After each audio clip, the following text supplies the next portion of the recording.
with Keller Williams Realty, and today on Let's Get Down to Business, I'm interviewing Marini, who is a psycho-spiritual coach and the owner of Amma Human Wellness.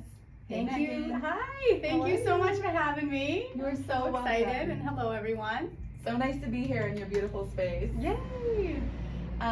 So first off, could you just describe your business? Yeah. So I'm located in Quincy, right off Exit 8.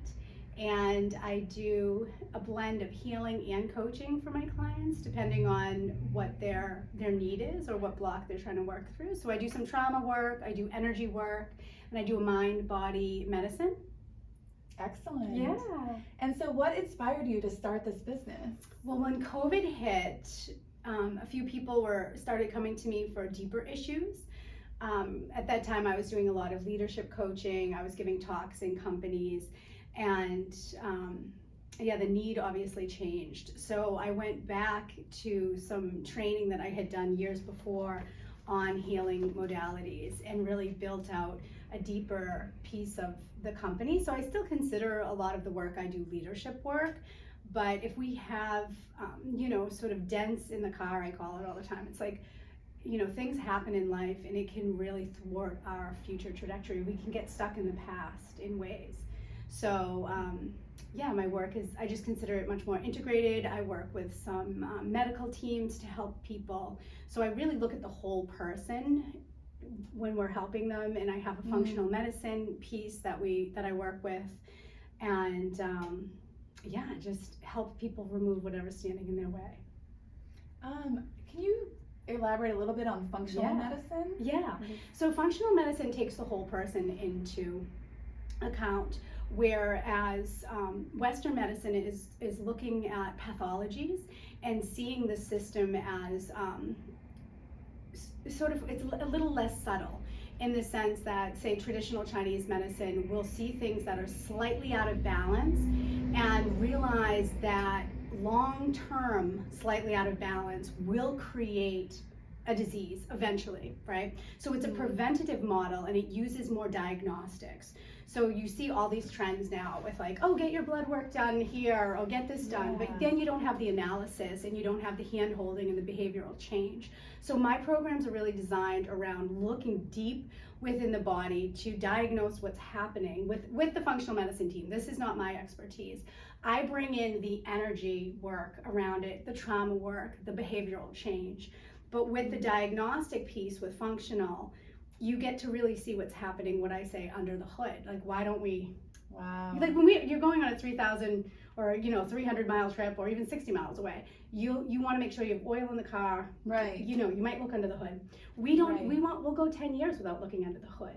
So that's the piece. But I do think functional medicine is missing the energy work, the trauma work. It doesn't have that piece in. So when people have an endocrine issue, overactive thyroid, or Hashimoto's, something like this, there's always an emotional component to the immune system. There is the spirit is very relevant in healing, and if we don't think about sort of a fractured spirit or something that really hurt us emotionally at some point, all of the vitamins in the world, all of the correct diagnosis will not get you there if that's where the issue lies. So I think functional medicine is great to a point, but the really holistic way of looking at the future of medicine, and I truly see it as the future of medicine, is activating the body's innate ability to heal. And that's what I call human technology. Because it really is a technology that we have inside. It's not just here, which is great too, yay. Right. Use all that jazz. Right. But we have what we need inside to heal. Absolutely. Yeah, so that was a mouthful. I get all excited. I know, it's great though. Yeah. Thank you. Good. So, and what motivates you?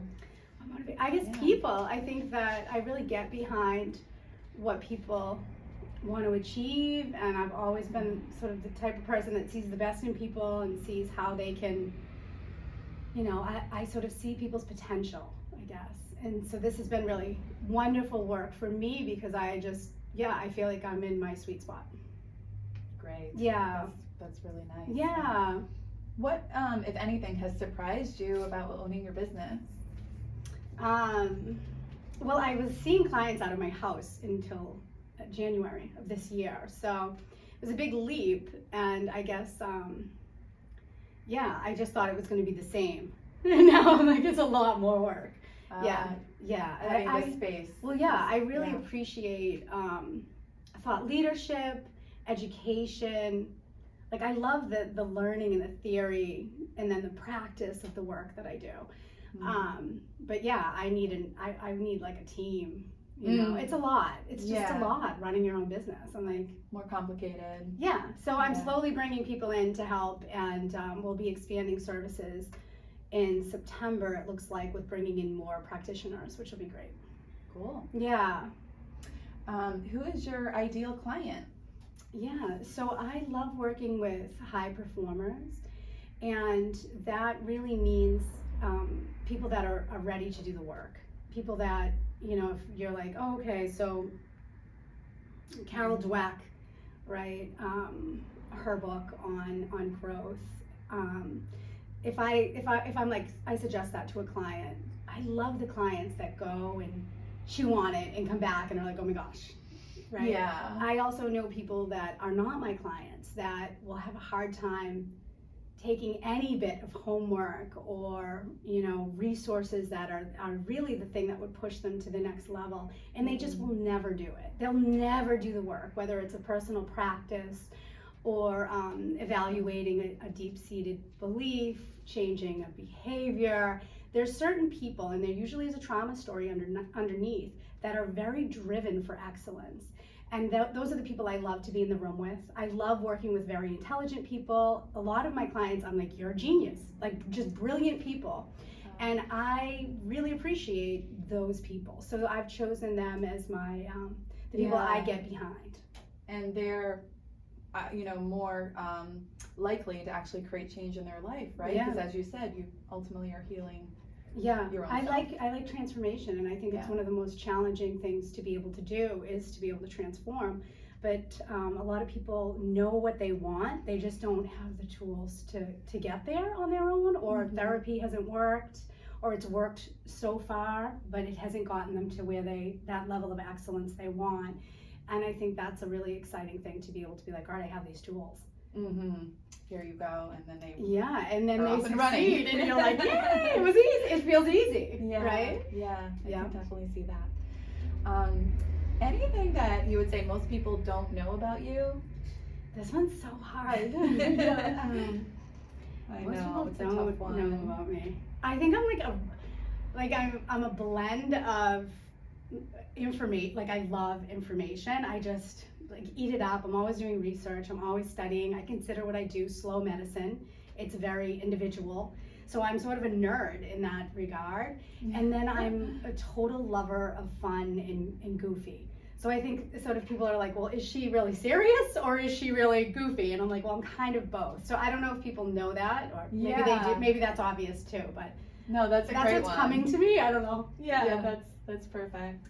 How about like your most memorable client experience? What comes to mind for that? Well, I'll tell you one that I think is really digestible, because the one that is in my heart is one that is sort of beyond scientific. It breaks scientific barriers, and I think it's a little too next level. The one that I think is really tangible, a client who came to me, and I've worked with a few different people who have BFRB, which is within the world of OCD, so sort of compulsion. And a lot of trauma survivors will have control issues, simply like the place has to be immaculate or I'm not going out. Let me double check the door 4 or 5 times before I leave the house. I need everything to go to plan. And you can see this in high performers, CEOs who are looking for everything to be a certain way, a little bit of rigidity, right? So the way I sort of customized the techniques really worked for this woman, and we looked at, it would be considered like CBT, right? Cognitive behavioral therapy, just looking at ways that she could change the way she was relating to her compulsion, which was pulling her hair out. Yeah, so I've had a few people with this type of thing. You wouldn't know it meeting them and talking to them, right? They seem joyous, but they have like this little thing that they do that's not based in self-love. So we practiced self-love, and self-love in the moment, which I would consider CBT. And then we did tapping, right? Yeah. And then what did we do? We did one more thing. I think we did mirror work, which is from the 70s, right? Mirror work is a really fun way to shift your beliefs on a deep level. And it really works. It sounds a little maybe woo-woo or out there, but it legit works if you do it. And it will work in 3 days. So that was a really great story. Wow. She had worked with a therapist for years, and they had never made any headway at all. Talk therapy is great, but it doesn't get underneath the reason the behavior's there. So I was super excited to see her. That's great. Yeah, she's like, I now love myself, and in just a couple weeks, she stopped this behavior that had been with her for like 20 years. That's awesome. Yeah. So lastly, Megan, what's the best way for people to contact you and learn more about all your services? Thanks, Carrie. So it's pretty easy to get a hold of me. I'm at ammahuman.com. It's AMMAHUMAN.com. And then, my name's Megan Marini. I'm pretty much on all the social medias. Perfect. Yay. Yeah, definitely. Well, thanks so much for having me. This was a blast. Yeah. Thank you so much. It was great learning more about your business. And thank you so much for watching. Thank you, everyone. We'll see you next time on Let's Get Down to Business. Have a great day. Bye. That was so